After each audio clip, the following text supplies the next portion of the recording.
जातिगत जनगणना जो हुई है ये केवल हिंदुओं की ही जातियों क्यों देखा गया? मुस्लिम्स में 139 जातियां हैं, तो मुस्लिम्स में जातिगत जनगणना क्यों नहीं हुई? क्रिश्चियंस में भी ऐसे कई सारे फिरके हैं, क्रिश्चियंस में भी कई सारे टुकड़े हैं, उनका जातियों के हिसाब से जनगणना क्यों नहीं हुई? और चलो हिंदुओं को बांटना है, सनातन धर्म को खत्म करना है, इसलिए हिंदुओं में जातिगत जनगणना कराना ही था, तो घूसखोरों की जनगणना क्यों नहीं कराई? जमाखोरों की जनगणना क्यों नहीं कराते? मिलावटखोरों की जनगणना क्यों नहीं कराते? कालाबाजारियों की जनगणना क्यों नहीं कराते? मुनाफाखोरों की जनगणना क्यों नहीं कराते? दलालों की जनगणना क्यों नहीं कराते? काला धन रखने वालों की जनगणना क्यों नहीं कराते? बेनामी संपत्ति जिनके पास है उनकी जनगणना क्यों नहीं कराते? आय से अधिक संपत्ति जिनके पास है उनकी जनगणना क्यों नहीं कराते? माओवादियों की जनगणना क्यों नहीं कराते? नक्सलियों की जनगणना क्यों नहीं कराते? जो घटतौली करते हैं उनकी जनगणना क्यों नहीं कराते? जो नक्काली करते हैं उनकी जनगणना क्यों नहीं कराते? जो मुनाफाखोरी करते हैं उनकी जनगणना क्यों नहीं कराते? जो सड़क के किनारे अवैध मज़ारें बन रही हैं उनकी जनगणना क्यों नहीं कराते? सड़क के किनारे अवैध दरगाहें बन रही हैं इनकी जनगणना क्यों नहीं कराते? अवैध जो कब्रिस्तान बनते जा रहे हैं इनकी जनगणना क्यों नहीं कराते? अरब में तो एक भी मज़ार नहीं है, एक भी दरगाह नहीं है, एक भी पक्का कब्रिस्तान नहीं है, क्योंकि ये तो इस्लाम में हराम है। इसके बाद भी भारत में बनते जा रहे हैं। तो जातिगत जनगणना कराना है तो ये कब्रिस्तान, मज़ार, दरगाह की भी जनगणना क्यों नहीं करा लेते? जिहादियों की जनगणना क्यों नहीं कराते? पत्थरबाजों की जनगणना क्यों नहीं कराते? मिशनरियों की जनगणना क्यों नहीं कराते जो धर्मांतरण करा रही है? रोहिंग्या घुसपैठियों की जनगणना क्यों नहीं कराते? बांग्लादेशी घुसपैठियों की जनगणना क्यों नहीं कराते?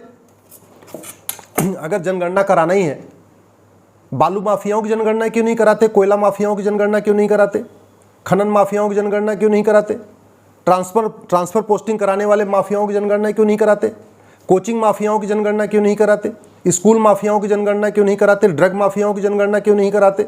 हवालाबाजों की जनगणना क्यों नहीं कराते? कबूतरबाजों की जनगणना क्यों नहीं कराते? अगर वास्तव में आपको जनगणना ही करानी है तो वो जनगणना कराओ ना जिससे देश का फायदा होगा। कितने गुलामी के कानून चल रहे हैं उनकी जनगणना क्यों नहीं कराते? कितने गुलामी के नाम चल रहे हैं, आक्रांताओं के नाम पे सड़क मोहल्ले गलियां चल रही हैं, उनकी जनगणना क्यों नहीं कराते? आज भी जिस बख्तियार ने नालंदा यूनिवर्सिटी को जलाया वहां पे बख्तियारपुर चल रहा है, तो कितने ऐसे गुलामी के नाम हैं उनकी जनगणना क्यों नहीं कराते? अयोध्या तो मुक्त हो गया, काशी, भद्रकाली, धार, ऐसे कितने सारे हमारे मठ मंदिरों पे अवैध कब्जा हो रखा है, उनकी जनगणना क्यों नहीं कराते? जो मुगल काल में तोड़े गए थे कि भाई इनको रिस्टोर करना है, उनकी जनगणना कराने चाहिए था कि मुगल काल में कितने हिंदुओं को, कितने मंदिरों को कन्वर्ट किया गया।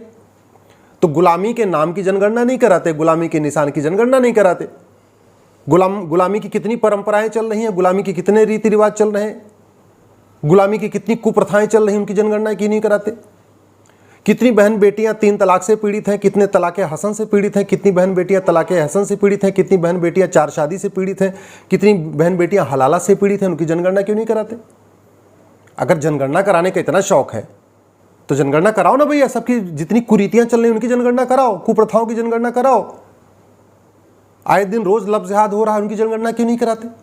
लैंड जिहाद हो रहा है, उनकी जनगणना क्यों नहीं कराते? कितने गुलामी के कानून चल रहे हैं, उनकी जनगणना क्यों नहीं कराते? अगर वास्तव में आपको सुधार करना है तो गुलामी के नाम हटाओ, गुलामी के निशान हटाओ, गुलामी की प्रथाएं खत्म करो, गुलामी की कुप्रथाओं के खिलाफ कानून बनाओ, ये गुलामी की पुलिस व्यवस्था इसको बदलो। अगर वास्तव में आपको लगता है कि हमको समाज में कुछ परिवर्तन करना है तो जातिगत जनगणना से कितना हो जाएगा? साल में कितनी नौकरी आती है? 10,000 नौकरी आती है सरकारी, से ज़्यादा तो आती नहीं है। मैक्सिमम 10,000 नौकरियां निकलती हैं एक प्रदेश में साल भर में, इससे ज़्यादा नहीं निकलती। क्लर्क से लेकर कलेक्टर, कांस्टेबल सब मिला लो तो एवरेज 10,000 होती है।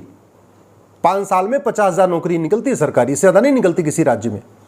तो उसमें अगर आपको लगता है जातिगत जनगणना कराने से बहुत फ़ायदा होगा तो फ़ायदे तो मैं आपको बता रहा हूँ। ऐसा कोई डिपार्टमेंट नहीं है जिसमें 20% कमीशन नहीं है। PWD में तो 30-40% कमीशन चलता है, शिक्षा विभाग में 20% कमीशन है, स्वास्थ्य विभाग में 20% कमीशन है, नगर निगम में कम से कम 30 से 40% कमीशन चलता है, जितने विकास प्राधिकरण है वहाँ पे 20 से 30% कमीशन चलता है। तो वहाँ की भी कुछ कैलकुलेशन कर लो, वहाँ भी कुछ सुधार कर लो। गुलामी के पुलिस व्यवस्था को ख़त्म करने पे थोड़ी चर्चा कर लो विधानसभा के अंदर, गुलामी की न्यायिक व्यवस्था बदलने पे थोड़ी विधानसभा में चर्चा कर लो। गुलामी का टैक्स सिस्टम बदलने पर थोड़ी चर्चा कर लो, गुलामी की प्रशासनिक व्यवस्था चल रही है उस पर थोड़ी चर्चा कर लो, थोड़ी पुलिस रिफॉर्म पे चर्चा कर लो, थोड़ी जुडिशियल रिफॉर्म पे चर्चा कर लो, थोड़ी टैक्स रिफॉर्म पे चर्चा कर लो। गुलामी की शिक्षा व्यवस्था चल रही है, मैकाले मिशनरी और मदरसा वाली शिक्षा व्यवस्था चल रही है, उसको बदलने पे चर्चा कर लो। उस पर नहीं करना, केवल जाति के आधार पे लड़ा के सनातन धर्म को खत्म करना है, यही एजेंडा आपका है। समाज जाग गया है, देश जाग गया है, सबको पता चल गया है इस इंडी गठबंधन का असली लक्ष्य। और मैं तो धन्यवाद दूंगा स्टालिन को, जिसने पब्लिकली कह भी दिया कि इंडी गठबंधन बना ही है सनातन धर्म को खत्म करने के लिए। बाकी ये राहुल गांधी तो नहीं बोलते थे, राहुल गांधी तो मंदिर जा रहे थे तिलक लगा के, अखिलेश यादव भी नहीं बोल रहे थे, बाकी और भी जितने इंडी वाले हैं, इंडी पिंडी वाले तो बोल नहीं रहे थे। मैं तो धन्यवाद दूंगा स्टालिन को कि स्टालिन के मुंह से कम सच निकल गया कि इस इंडी अलायंस का जो इंडी अलायंस बना है ये केवल और केवल सनातन धर्म को खत्म करने के लिए बना है। जो इनका छुपा हुआ एजेंडा था, जो इनके अंदर अंदर पक रहा था कि कैसे जातियों के आधार पे तोड़ना है, कैसे भाषा के आधार पे तोड़ना है, कैसे क्षेत्र के आधार पे तोड़ना है, कैसे अगड़े पिछड़ों को लड़ाना है, कैसे दलित बनाम सवर्ण करना है, कैसे बंगाली बनाम गुजराती करना है, कैसे गुजराती बनाम तमिल करना है, भाषा के आधार पे लड़ाना है, जाति के आधार पे लड़ाना है, क्षेत्र के आधार पे लड़ाना है, वो सारा का सारा एक दिन स्टालिन के मुंह से निकल गया। सरस्वती माता आके स्टालिन के मुंह पे बैठ गई और उसके अंदर जो पाप चल रहा था, इंडी गठबंधन के अंदर जितना पाप चल रहा था उन्होंने निकलवा दिया। तो मैं तो धन्यवाद दूंगा कि भैया उसने सच बोला कि हाँ इंडी गठबंधन बना है सनातन धर्म को खत्म करने के लिए।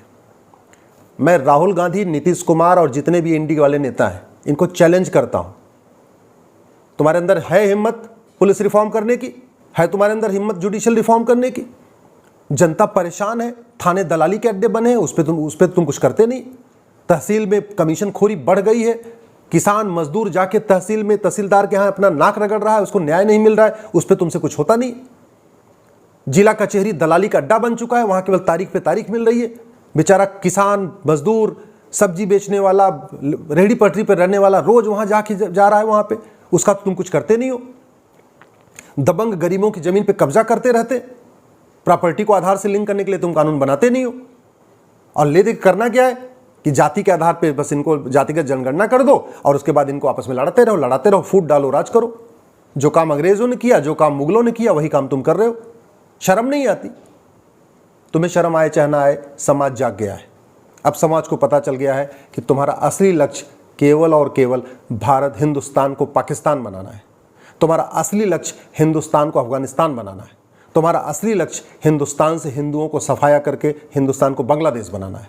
तुम वही चाहते हो कि जैसे अफगानिस्तान से हिंदू खत्म हो गए, पाकिस्तान से हिंदू खत्म हो गए, बांग्लादेश से खत्म हो गए, जैसे भारत के 9 राज्यों में हिंदू खत्म हो चुके हैं, ऐसे सभी राज्यों में खत्म हो जाए।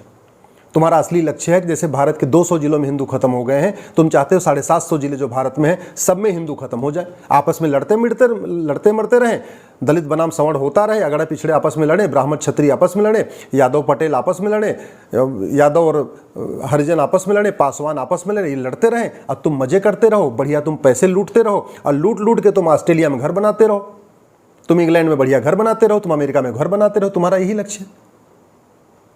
मैं देश के युवाओं से रिक्वेस्ट करता हूं, इनके असली मंसूबों को पहचानिए और इस विषय को घर घर पहुंचाइए।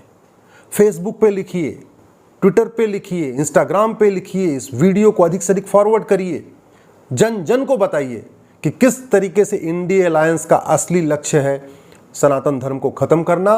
और सनातन धर्म को खत्म करने के लिए इन्होंने जो पहला बड़ा स्टेप लिया है वो जाति के आधार पर लड़ाया है। हो सकता है कुछ दिन के बाद अगड़े पिछड़ों में दंगा भी करा दें, दलित सवर्णों में दंगा करा दें, यादव पटेल में दंगा करा दें, पासवान और ब्राह्मण में दंगा करा दें, ये कुछ भी करा सकते हैं। 2024 के इलेक्शन जीतने के लिए ये कुछ भी करा सकते हैं, इसलिए इनसे सावधान रहिए। और अब की बार जैसे 1984 में आप लोगों ने एक साथ मिल के 400 सीट दिया था कांग्रेस को, जिसके बदले कांग्रेस ने दुनिया भर के घटिया कानून बनाए, 2024 में अब की बार सब लोग मिलके फिर से 400 सीट दीजिए। 1984 का रिकॉर्ड तोड़िए। आपने 1984 में कांग्रेस को राजीव गांधी को 400 सीट दिया था, अब की बार मोदी जी को 400 सीट दीजिए और फिर देखिए कैसे बढ़िया बढ़िया कानून बनते हैं।